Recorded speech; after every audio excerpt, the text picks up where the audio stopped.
Olá, eu sou Antônio Carlos Souza, Tom, psiquiatra clínico e psicoterapeuta em psicodrama, psicodramatista ou psicodramista.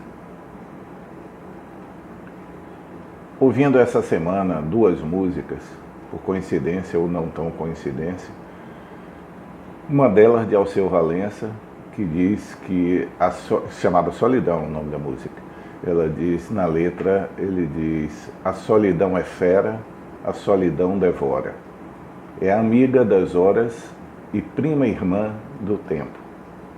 A outra música, por coincidência, é uma música de Zé Cabaleiro, antiga, chamada Telegrama, que ele fala, que começa dizendo: eu estava sozinho, mais solitário do que um canastrão na hora em que cai o pano. E aí, eu até escrevi isso no blog sobre psicodrama, que eu escrevo, Psicodrama e Teatro Espontâneo, na Blogspot. E existe uma diferença, para mim, pelo menos, entre estar só e sentir-se só. Estar só é uma condição geográfica, uma condição apenas de não ter pessoas em volta. Sentir-se só nada tem a ver com quantidade de pessoas em torno de mim. Sentir-me só ou sentir-se só tem a ver com a falta de vínculos, falta de relações.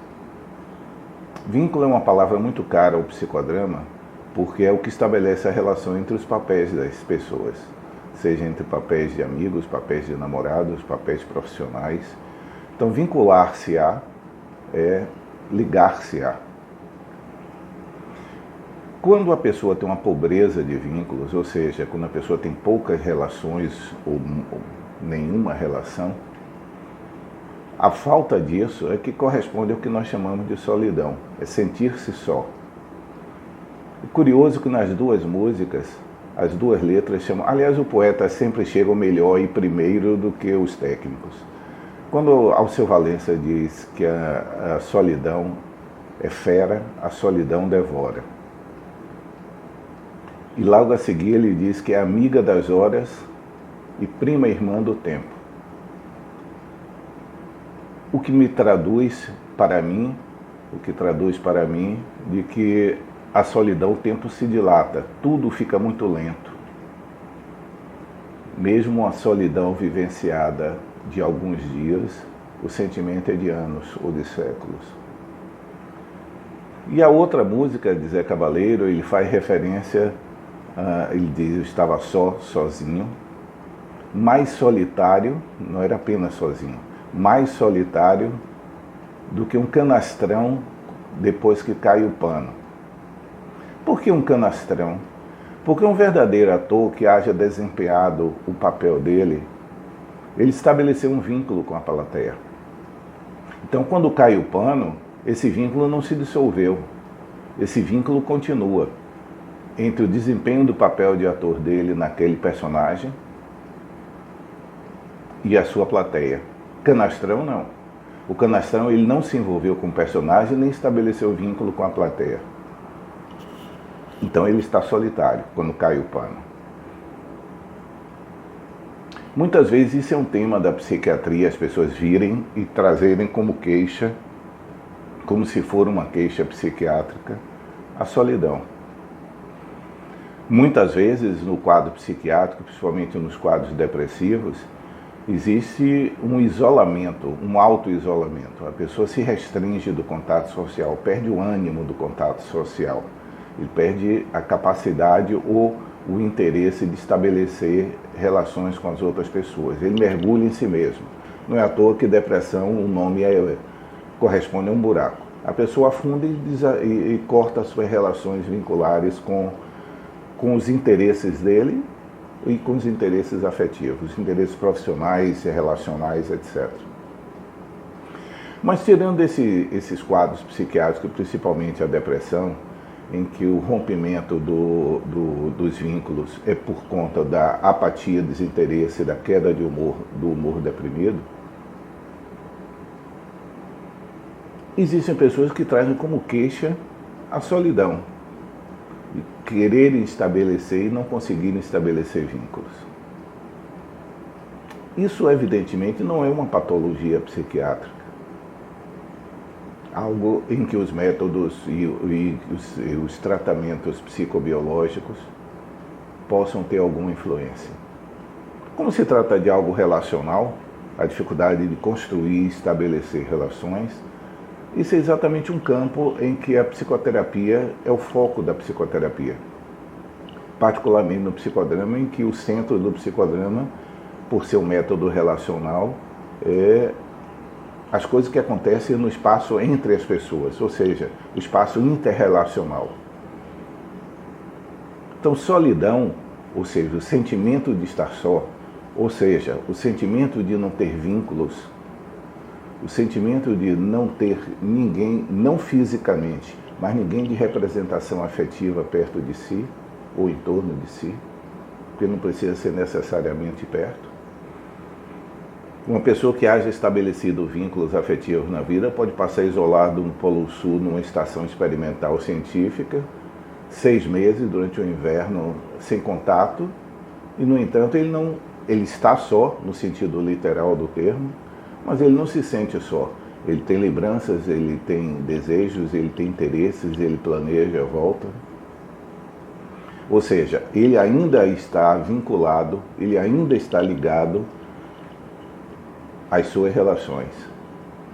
Mas uma pessoa solitária, ou seja, uma pessoa que não haja construído relações vinculares, essa pessoa pode estar no centro de uma multidão e o sentimento dela é de que não há contato com os outros.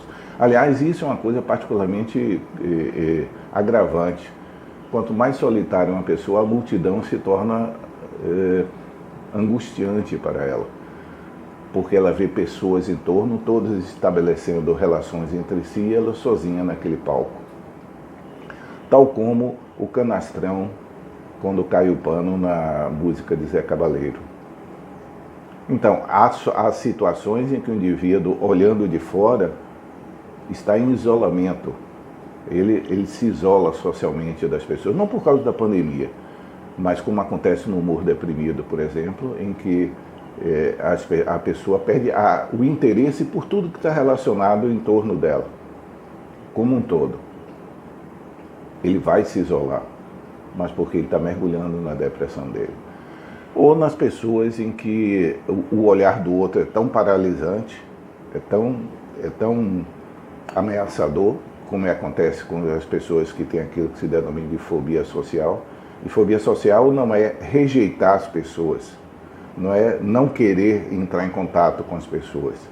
Isso é um termo que não é psiquiátrico, é misantropia. Misos, em grego, significa odiar. Antropos, homem, ser humano. Então, o misantropo é aquela pessoa que não gosta do ser humano. Ele fica só por não gostar. Então, ele não se sente só porque aquilo ele não sente vontade de ir. Pelo contrário, ele rejeita ostensivamente. No caso do fóbico social, não é assim. Ele deseja o contato, mas só que o olhar do outro, que para todas as pessoas o olhar do outro tem algum grau de observação e de crítica. Se fosse assim, ninguém subia um elevador sem olhar para o mostrador ou olhando para o teto. É só vocês repararem que quando nós subimos o elevador, dificilmente nós mantemos o nosso olhar ao nível do olhar do outro. Todo mundo procura olhar para alguma coisa. Por quê? Porque o contato, o olhar nos estabelece uma relação muito próxima. Machado de Assis dizia que os olhos são o espelho da alma. Ou seja, olhando os olhos de uma pessoa, nós estabelecemos um vínculo. Então, todas as pessoas, ou a maioria das pessoas, não gosta desse contato tão próximo.